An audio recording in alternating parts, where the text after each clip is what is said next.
Bien, bonjour, moi je m'appelle Fabrice Gemont, je vous parle d'ailleurs actuellement des Adirondacks, tout au nord de New York, sur le lac Champlain. Je suis basé aux États-Unis depuis plus de 20 ans, je suis chercheur affilié à la FMSH et j'enseigne aussi à New York University et je parle souvent de mes centres d'intérêt de recherche qui sont bien sûr la philanthropie et l'éducation, le lien entre les deux.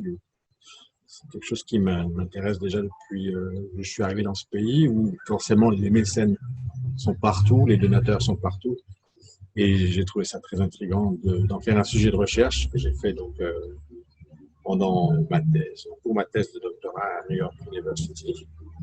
Et de là est né le livre Partenaires inégaux, publié d'ailleurs d'abord en anglais, puis ensuite en français par les éditions de la Maison des Sciences de l'Homme. Ce qui m'intrigue aussi dans cette philanthropie américaine depuis le début, c'est aussi ça qui explique souvent ce qu'on fait, c'est d'être en contact dans ce pays avec des philanthropes et de toute taille qui, euh, qui donnent à toutes sortes de causes. Moi, par le biais de mon travail, de mes activités, j'ai bénéficié aussi de cette philanthropie. J'ai reçu des bourses, bien sûr, pour aller passer mon doctorat à l'université, à New York University. J'ai eu une bourse pour faire des recherches.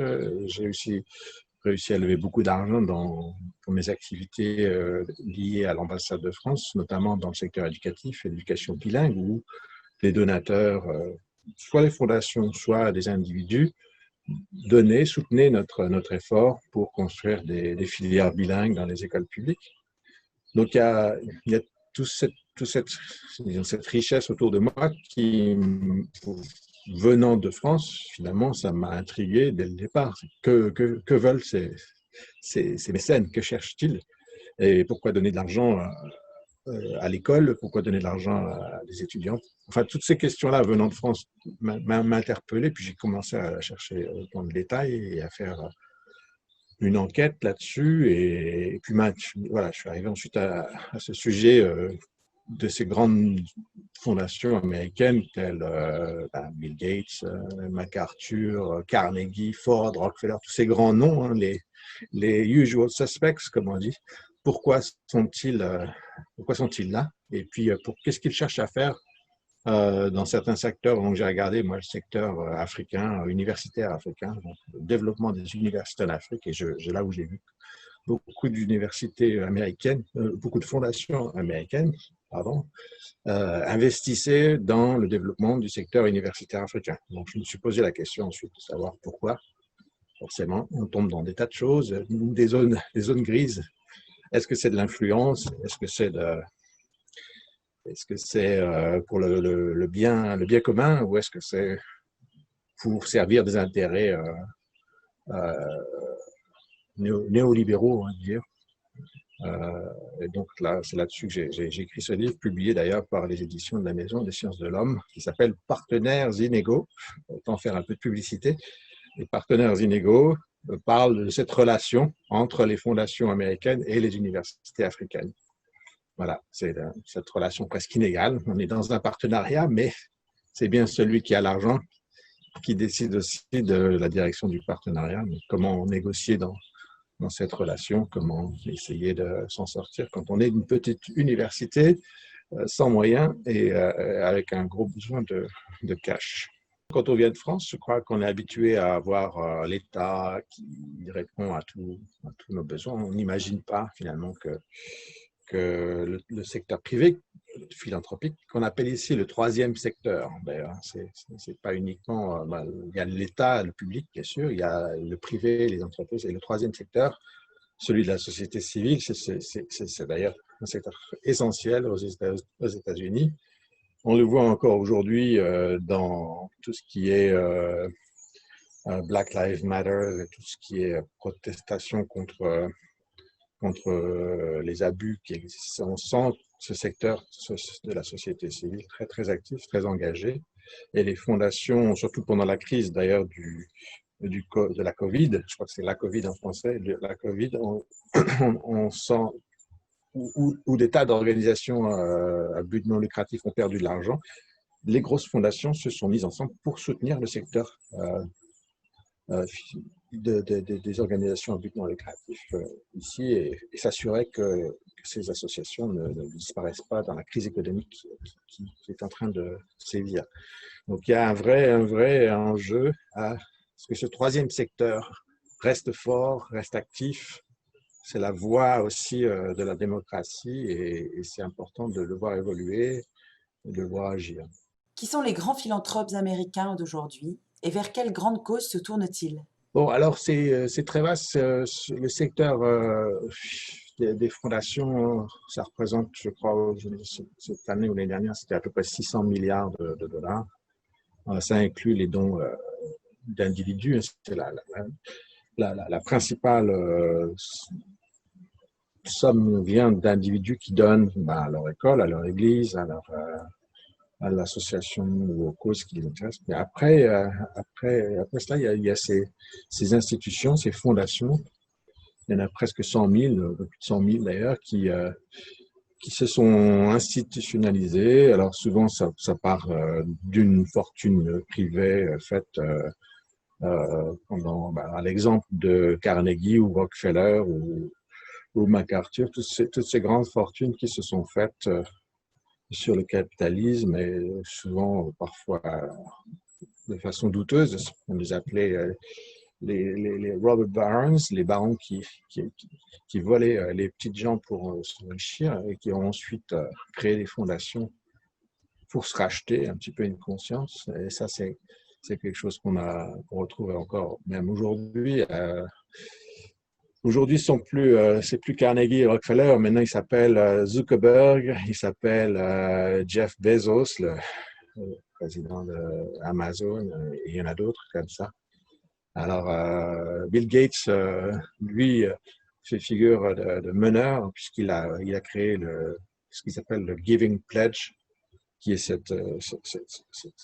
comment dirais-je, cette manière, un engagement moral que doivent faire toutes ces grandes fortunes et dans laquelle ils devront donner de leur vivant toute leur fortune à des causes caritatives. Donc, c'est Bill Gates qui a lancé ça avec Warren Buffett, un autre milliardaire de plus grosse fortune aux États-Unis, pour encourager tous ces milliardaires à donner leur argent, à rendre, on parle de give back, à rendre à la société qui les a fondés, qui a permis leur réussite. Donc, c'est ensuite dans tout un tas de causes qu'on les retrouve qu'on retrouve leur fondation. Bien sûr, l'éducation reste première, la santé, on retrouve bien sûr la recherche, on retrouve l'environnement, on retrouve aussi la religion, qui est très importante dans ce pays. Et puis, tout ce qui est aussi lié à la démocratie. Et ça se retrouve aussi à l'étranger. C'est-à-dire que c'est une philanthropie, finalement, qui depuis une centaine d'années, maintenant, est devenue s'internationalise et vient soutenir des institutions, des causes au-delà des frontières. Alors, bien sûr, on en a trouvé en Europe, comme vous le savez sûrement pour la FMSH, c'est un don de la Ford Foundation qui a fondé la Fondation des Maisons des Sciences de l'Homme, toujours dans une optique de venir un petit peu contrer l'influence des pensées marxistes à l'époque. C'est la même chose qui s'est passé dans d'autres pays où les fondations américaines venaient un petit peu jouer de soft power et de venir un petit peu aider le gouvernement américain à lutter surtout pendant la guerre froide, contre les influences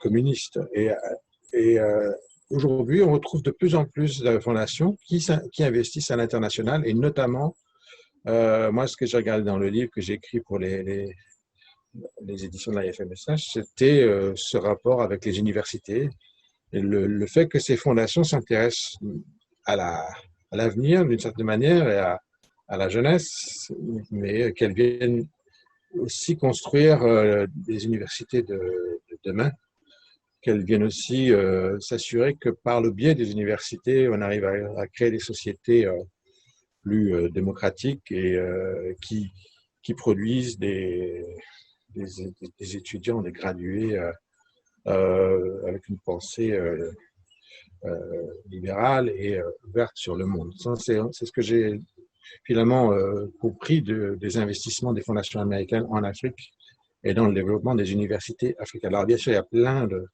choses à dire là-dessus, sur l'influence des fondations américaines en Afrique et dans la construction de l'Afrique, la construction de cette jeunesse africaine, ces futurs leaders de l'Afrique.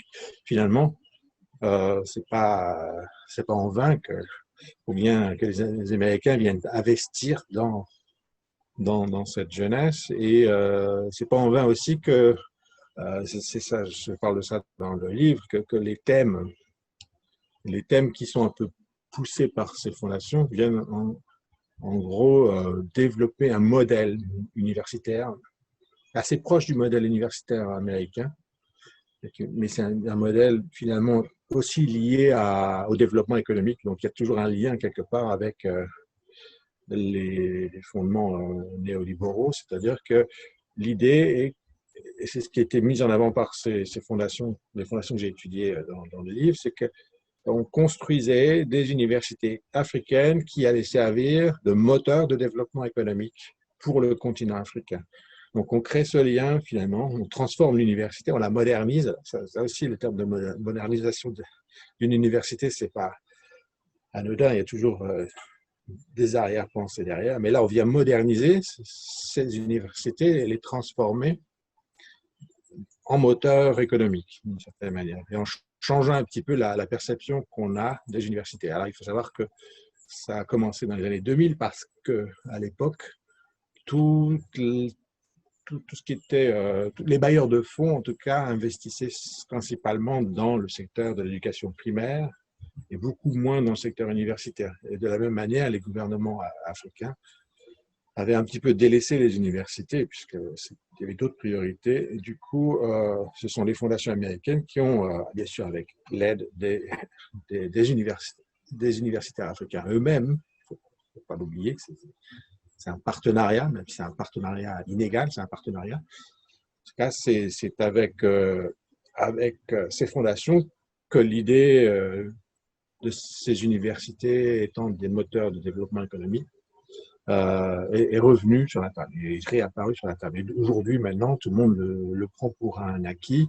En effet, l'université peut servir à ça, à développer l'économie, mais ce n'était pas le cas il y a 20 ans. Et c'est grâce à ces fondations, donc Carnegie, Rockefeller, Ford, MacArthur, toutes celles qui ont formé le partenariat pour le développement de l'université, du secteur universitaire en Afrique, c'est grâce à ces fondations-là, plus d'autres qui sont venues. Moi, j'en ai dénombré une centaine dans mes recherches qui viennent investir dans le secteur universitaire africain. Donc, c'est surtout grâce à elles qu'aujourd'hui, ces universités africaines sont un peu plus compétitives ou un peu plus ouvertes sur ce qu'une université globale, mondiale est censée être. Donc ça, c'est un sujet qui est forcément plein de nuances. Il faut se poser la question, bien sûr, de l'influence. Il faut se poser la question, quelle est la part, est-ce que les Africains sont encore en contrôle de l'ordre du jour? Est-ce qu'ils peuvent décider? Et c'est le cas, bien sûr. C'est une danse à deux, c'est un tango que dansent les fondations et les universités. Il faut que tout le monde soit d'accord, finalement. Il y a une question de légitimité qu'il faut respecter dans ces investissements et la présence des fondations sur le terrain universitaire africain. Il faut bien sûr qu'elles soient acceptées, qu'elles soient les bienvenues. Et pour cela, il faut que les universitaires africains soient d'accord et puissent aussi avoir leur mot à dire. Ça, c'est des choses qui sont intéressantes aussi à observer. On n'envoie pas qu'un chèque à la poste. Voilà, vous allez faire ce que j'ai envie de faire. même si c'est souvent le cas ici, parfois on envoie un chèque et puis c'est la volonté du donateur qui va déterminer le projet. Là, dans ce cas précis, il faut quand même que les deux parties soient d'accord et qu'elles s'entendent. Même si, bien sûr, c'est assez compliqué, parce que ça se trouve, pour une université, ce qui est plus urgent, c'est d'allumer la lumière, d'avoir des ordinateurs, de mettre l'Internet, alors que pour les fondations, c'est peut-être de développer des thésards qui vont se pencher sur les questions de sociologie et autres, des choses comme ça. Donc tout va être un petit peu en négociation. Mais ça peut marcher quand les gens se mettent à table d'égal à égal, quand tout le monde a le droit de dire son point de vue et qu'un projet est fait de manière collaborative. J'ai un exemple dans le livre d'ailleurs sur le développement d'Internet et l'accès à Internet sur les campus, puisque ça a été quelque chose de problématique, car fort coûteux, avec un débit très lent, etc. Et du coup, c'est quelque chose dont les universités africaines ont dit aux fondations, voilà, vous voulez nous aider, voilà, là on a besoin de vous, c'est faites-nous un Internet qui soit super rapide, qui soit abordable pour nos maigres budgets et travaillons ensemble. Et ça, de là est né ça s'appelle l'Internet Bandwidth Consortium, donc c'est un consortium sur l'Internet, sur la bande passante, qui aujourd'hui a permis d'aider des dizaines d'universités à avoir un accès gratuit.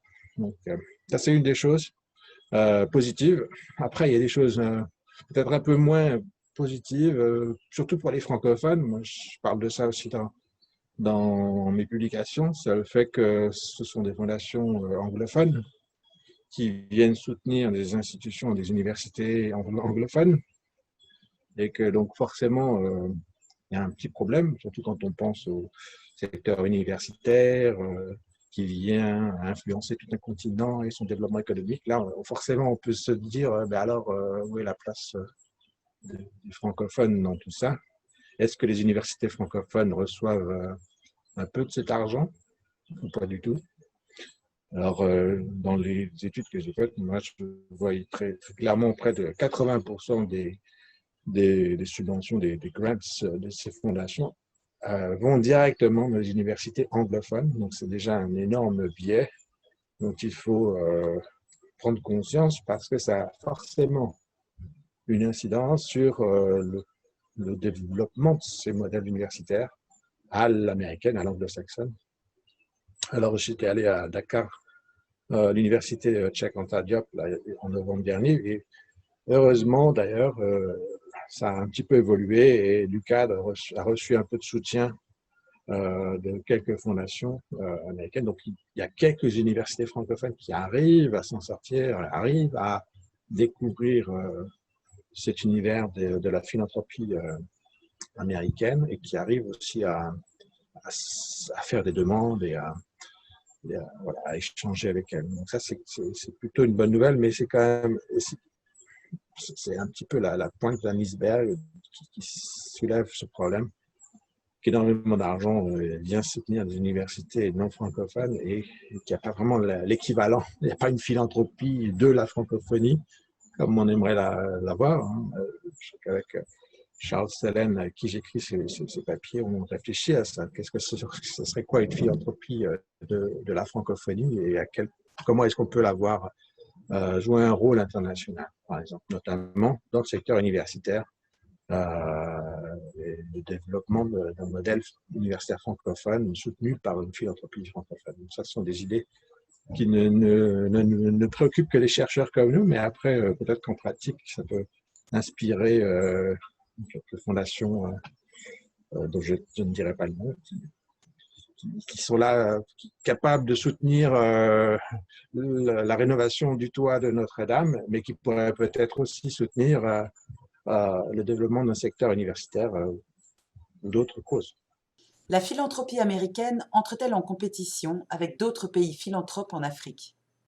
Alors, ça, c'est une très bonne question qui me fait encore réfléchir parce que j'ai commencé à faire quelques recherches sur la philanthropie chinoise et je suis aussi en train d'écrire un papier sur la philanthropie des pays du Golfe et puis la philanthropie indienne.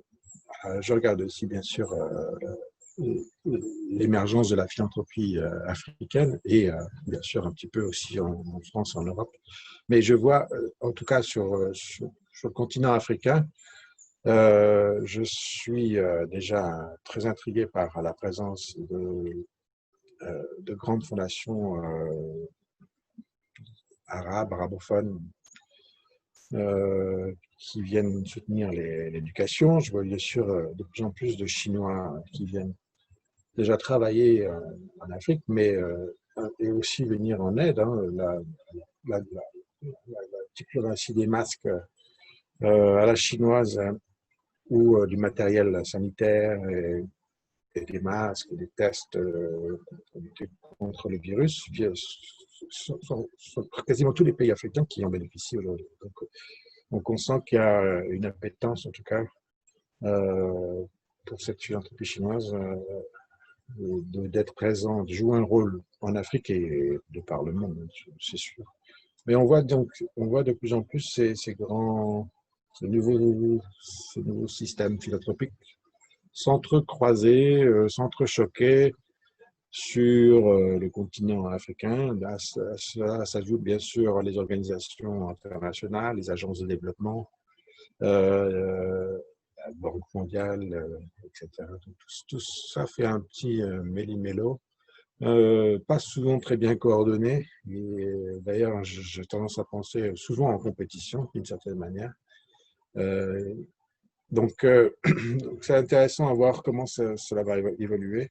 En tout cas, j'espère surtout pour revenir sur le point précédent, j'espère surtout que les universités francophones pourront en bénéficier et, et se développer.